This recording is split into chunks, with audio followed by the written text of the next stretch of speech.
E aí, vamos fazer nosso ano bíblico? Hoje, Deuteronômio 21 a 23 é o trecho do nosso estudo. Você percebe do capítulo 21 até o 23 uma sequência bem intensa de leis, repetição de leis importantes para o convívio social, para a manutenção da vida, para a qualidade de vida. E você observa que as leis são necessárias para reger uma sociedade. Assim como não existe uma sociedade sem leis, não subsiste uma sociedade sem leis, assim também não subsiste um relacionamento entre os adoradores do Senhor e o Senhor em um relacionamento desprovido de lei. A lei é necessária em todas as esferas de relacionamento. Você observa no capítulo 21 uma série de leis, como, por exemplo, o sacrifício animal exibido no versículo 8 para remover a culpa do desconhecido. Tipo assim, você está caminhando e encontrou alguém que está morto e o indivíduo está abandonado, largado, e aí você percebe que você não consegue encontrar quem foi que matou aquele indivíduo, e havia um processo de sacrifício para a expiação de uma culpa coletiva, por reconhecimento da responsabilidade da cidade mais próxima. Olha só a preocupação em relação a tudo isso. O israelita, por exemplo, ele podia se casar com uma mulher prisioneira de guerra, mas não podia nem vendê-la e nem tratá-la como escrava. Tinha que tratar com toda a dignidade, e isso estava exibido na lei. Uma outra lei que nos chama muito a atenção está no verso 15. Deus ele teve um momento de que estava tolerando a prática da poligamia, estabeleceu leis protetoras, não queria que o povo fizesse isso, o povo insistiu e ele regulamentou por conta dos abusos que eram cometidos.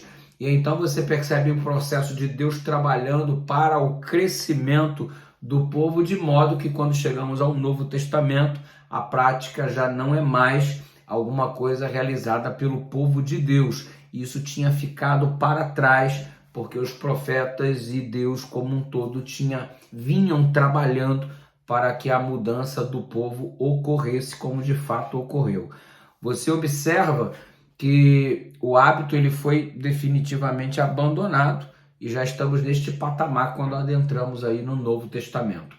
Aqui no versículo 22 e 23, aliás, antes de falar sobre o verso 22 e 23, os versículos anteriores falam do trato para com o filho rebelde, que desonravam os pais, que batiam nos pais, inclusive.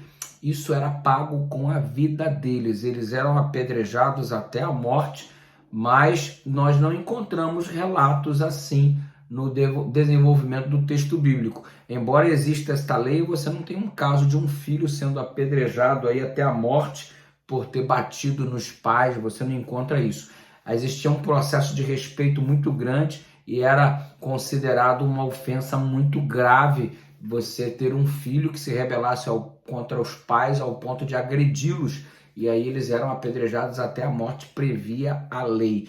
O objetivo de verdade aqui era gerar medo para que a prática não acontecesse.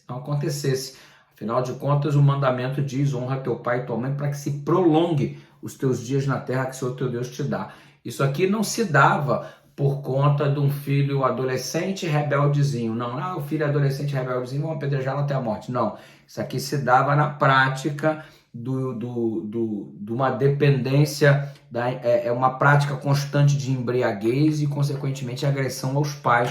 Era punido com morte por apedrejamento.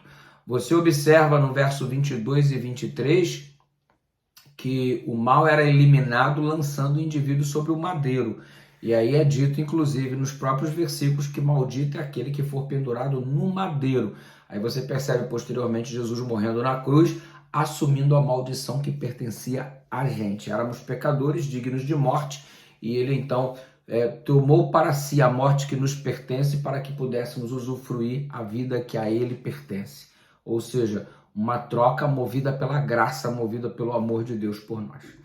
Muito bem, no capítulo 22, você tem leis acerca do relacionamento entre as pessoas, como lidar com o bem do próximo. Se você encontrou um animal perdido, você tem que procurar o dono, você tem que se esforçar para devolver, não se omitir. Trata-se de uma lei de serviço um pelo outro. Então você observa que era necessário que fosse praticado o amor além das palavras. Tipo assim, eu amo o meu próximo. Como é que você encontra o animal do teu próximo e não se esforça para devolver? Aí vem aquele ditado de hoje em dia assim, né? Quem achou não é roubado, quem perdeu foi relaxado. Tá, mas eu fiz algum esforço para devolver a pessoa? Será que a pessoa que perdeu não está aflita, preocupada? Será que não ocasionou um grande prejuízo? Mas eu achei, eu não sei de quem é, mas também não vai se esforçar para tentar achar de quem é. Isso não alegraria o coração da pessoa, tendo perdido alguma coisa e de repente saber que alguém encontrou e ainda devolveu? Seria um testemunho bem legal, né? Você observa leis variadas, por exemplo, tem uma lei aqui no capítulo 22 que se você achar um ninho que está cheio de filhotes, você pode tomar posse dos filhotes, mas não da mãe, para preservação. No terraço da casa deve haver parapeito, para não haver acidente. Havia-se muitos grãos sendo secados no telhado da casa, exposição ao sol. Era muito comum o acesso ao telhado. Se não houvesse um parapeito, o índice de acidentes era altíssimo. Então, tem que ter essa lei para preservação da vida dos animais, preservação da vida das pessoas, através de leis simples, no entanto, necessárias. Punição para imoralidade e abuso sexual, né? Se você se relacionasse com uma mulher e sendo ela virgem, você saísse defamando, casou com uma mulher, ela era virgem, agora para querer se separar, você sai defamando, dizendo que virgem ela não era, quando na verdade está contando uma mentira. A lei era muito severa em relação a isso. Tinha morte para o estuprador, necessidade de castidade para o casamento. Aí você adentra ao capítulo 23, onde o foco é pureza, santidade, limpeza. Você percebe ali que estavam proibidos de adentrar na congregação os homens com os órgãos sexuais aí feridos. Era uma prática muito comum naquela época, a mutilação genital. Os pagãos faziam isso em homenagem aos seus deuses. E, obviamente, muitos do povo de Israel envolvidos com a idolatria em função do relacionamento com povos pagãos, muitos acabavam por adotar a prática pagã, e uma das práticas era de fato a automutilação. E Deus diz: olha, eu não quero isso no meio do povo. Os bastardos, os moabitas, mas é óbvio que a graça de Deus permite as exceções daquele que se prostra diante do Senhor. A moabita Ruth, por exemplo, é um exemplo. É alguém que a gente pode estar citando como sendo alvo desta graça. No verso 5 temos uma declaração poderosa que diz que Deus transforma a maldição em bênçãos. Toma isso aí como posse da sua vida, meu irmão. Deus transforma maldições em bênçãos. Não importa qual seja a coisa ruim que porventura esteja acontecendo, Deus tem a capacidade de transformar isto em bênção. Aqui também está falando, neste capítulo, sobre a limpeza do acampamento, a necessidade de higiene, de pureza, razão pela qual os israelitas tinham mais saúde que os outros povos, né? Leis sobre as emissões noturnas por parte do homem, santidade da concepção, os excrementos deviam ser cobertos, senão ia ter um rastro de imundície e de dejetos espalhados por todo o percurso. Leis sociais, religiosas, né? Não excluir as pessoas. O dinheiro fruto de prostituição não devia ser levado ao santuário. Os votos são voluntários, você faz se você quiser, mas se você fez, você tem que se cumprir. Empenhou a sua palavra, essa palavra tem que valer de alguma coisa.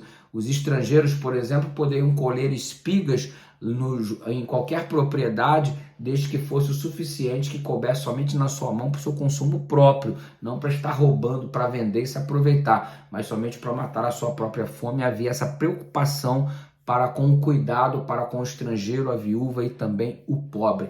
Leis que trazem-nos à tona a seguinte consciência de que Deus pensa em tudo, Deus se preocupa com tudo, não há nada que escape de sob seus olhos no que diz respeito ao bem-estar dos seus filhos. Bendito seja o nome do Senhor por isso. Graça e paz, amanhã tem mais. A lei de Deus é protetiva, a lei de Deus cuida da gente, a lei de Deus é para o nosso bem. Pensa nisso, ok? Um grande abraço, tamo junto.